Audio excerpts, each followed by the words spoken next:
Hello and welcome to episode number 3 of Health and Humanity with Dan Voss, a new podcast show centered around improving health and improving our human connection and relationships. Before we begin, I'd like to ask you, if you're enjoying this episode and you're enjoying this podcast, to please share it with your friends. You can text them the link to the podcast or the YouTube channel. And if you know of somebody that you think would enjoy this podcast, I would greatly appreciate you sharing it with them. Just to give you an update on the podcast, I'm thinking of developing this podcast into 2 different shows. I'll continue to have the long-form content in which I'll have different experts and guests on the show. Some of them might be launching a new book that they want to talk about. Some of them may have a podcast of their own, and we can cross-collaborate. Or some of them are just experts in their industry and want to share their mission and their message. So I'll continue to have those long-form episodes, usually about an hour long, and I plan on releasing 1 new episode from the long-form content every Monday. And then the other type of show will be a shorter episode like this one. It's probably going to be about 10 to 15 minutes long, and it's going to be recapping podcasts that I've been enjoying, or Instagram TV videos, or Instagram stories that I've been watching recently and really been enjoying from different experts in the field, in which I plan on doing a recap episode and then sharing that out probably every Thursday or Friday. So you can expect 2 different shows from me each week. So for today's show, I am discussing Mel Robbins. If you don't know of Mel Robbins, you should go follow her on Instagram, YouTube, Twitter, wherever you want to follow her, because she has awesome content and a really, really great message. She really kind of focuses in on the space of dealing with stress and anxiety. And Mel actually came up with something that's known as the 5-second rule. And it has to do with the idea of dealing with anxiety. She actually has dealt with anxiety for over 20 years. And a while back, she found herself getting into a rut of really having a hard time getting out of bed every morning. She would lay in bed. She felt unmotivated. She didn't want to get started on her day. She didn't want to go into work. She was just really kind of in a big rut. And then one day she tried this technique where she counted down from 5. Kind of like a rocket ship. She just counted down in her head, 5, 4, 3, 2, 1. And by the time she got to 1, she found herself jumping out of bed. And thus became the 5-second rule. It's something that she's kind of become known for. So that's not even something I want to talk about today. I just thought it'd be a good background for you to understand where Mel comes from and the type of work that she does. So Mel actually posted a video. She's actually posted a few different videos in the last week. The first one she recorded, this is absolutely fascinating to me. She recorded herself in the middle of having a panic attack.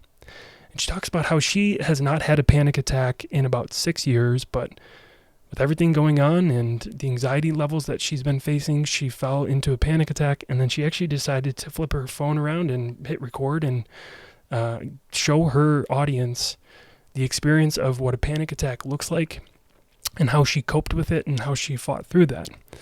So that was the first video. And then the second video that I came across yesterday, she was recording just while she was on her walk with her dog outside in nature.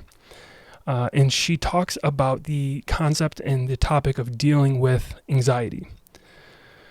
So she talks about how everybody is experiencing some level of anxiety right now with everything going on in the world. And she says that if you're not, maybe you should turn inward and re-examine how you're feeling.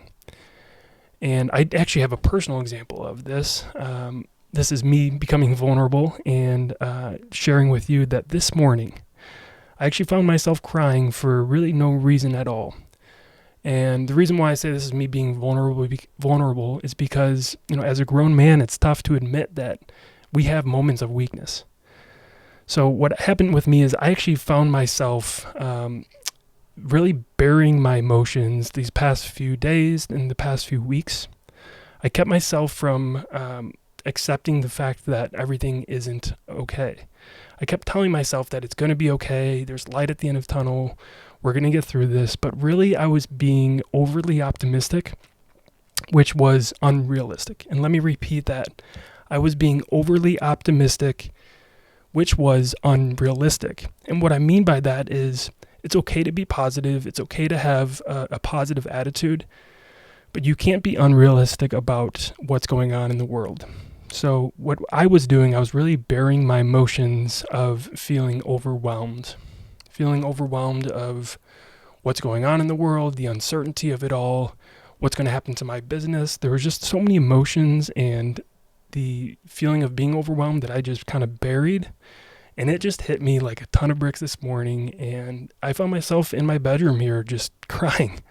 And what I'm trying to tell you is that it's okay to be sad sometimes. It's okay to have anxiety. It's okay to feel overwhelmed. It's okay to just cry and let that emotion out. But I think it's also important to understand why we have that emotion, why we have that anxiety in the first place. So as I mentioned, Mel has talked about in this video that she's suffered from anxiety really for over 20 years. So she knows it well. She really has become an expert in that area. And then she also talks about understanding the mind-body connection. And what that really means is that the thoughts that we have, the mental clarity that we have or don't have, it oftentimes is related to our physical being, our body. And the reason why this one stuck out to me is because in the last episode of my podcast, I talked about the Wim Hof Method and the deep breathing that you can do. And I've been practicing that more and more in the last week. And I'm noticing a big difference in calming my fears, calming my anxiety, calming my stress, and reducing that stress just by deep breathing. And that's actually what I did after this morning when I had a little bit of a breakdown. And I found myself in tears. Afterwards, I spent a few minutes just dealing with it. And then afterwards, I just laid there and I went into that deep breathing and really focused on that mind-body connection. So another thing that Mel talks about in her video is that anxiety is a patterned response to uncertainty. And I want to repeat that. Anxiety is a patterned response to uncertainty. I want you to take a moment and think about that. What does that mean? What it means is that when we have times of uncertainty, when we have times of the unknown, when we don't know what the outcome is going to be, that's where anxiety creeps in. And what Mel talks about is how there are two different forms of responses to anxiety. And number one is overfunctioning, and the second one is underfunctioning. And Mel discusses how neither one is right or wrong. It's just patterns that we have, okay? So once you understand those patterns, and you can start to unpack them and begin to create mindfulness and some distance between those things that trigger that anxiety. And really what this all comes down to is self-awareness. So here's one action item that I have for you that you can start taking. And I want you to think about, when was the last time you spent time alone? That means sitting in your bedroom or sitting in a quiet place in your house, just yourself, no TV, no movies playing in the background, no phone, no Instagram or scrolling through Twitter. Just spend time alone in silence. And what this really allows you to do is to spend more time becoming self-aware, understanding who you are, what makes you tick, what do you love, what do you not love, what are you good at, what are you not so good at. So I really encourage you to spend some time in a room alone in silence, even if it's 5 minutes a day. Just spend more time becoming self-aware. So what happens when you're the overfunctioning type? It's usually the type of person that's always, they do, they go, and when you do that, you tend to burn out. It may be your way to cope with anxiety, but you will eventually crash. This type of person is always giving advice instead of asking for help. We all know those types of people. Maybe you are that type of person. I am that type of person oftentimes. And really, they're taking on responsibility for everything and everyone, even for things that they aren't necessarily your responsibility. The other form is underfunctioning or underperforming. Instead of thinking through your issues on your own, you always ask for advice. You push the responsibility to other people to solve your issues. Essentially, you become paralyzed. So I want you to spend more time in the next few days to think about which one you are. Are you overfunctioning or are you underfunctioning? And maybe you're both, and that's okay. Like I said, sometimes I find myself to be both. But spend that time to really think about and pinpoint which one you are and to really understand where your anxiety is coming from. When you overfunction, you're robbing people from helping you. You're robbing yourself from receiving help and support. And the thing to keep in mind is that if you stay in the pattern too long, whether it be overfunctioning or underfunctioning, you will drive yourself into the ground. You have to express your emotions because bearing them has never, ever, ever worked. So what is the solution in all of this? I want you to recognize your pattern and ask yourself this: what do I need help with? What can I let go of? Are you putting too much pressure on yourself? It's okay to let go of responsibility. If you have to reach out for help, reach out for help. Now, on the other spectrum of that, if you're underfunctioning and you're paralyzed, maybe you need to take more responsibility and step into action. And now is such a great time to do that. Most of us have some extra time on our hands.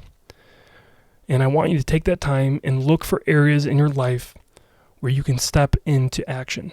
So that's all I have for today. Again, if you've enjoyed any of this, please share it with a friend. If you're watching this on YouTube, please comment below on how this has helped you. And if you're listening to the podcast, the audio version of this, reach out to me and let me know how it's helped you or maybe how I can support you. I thank you so much for listening, and I hope you have a great day.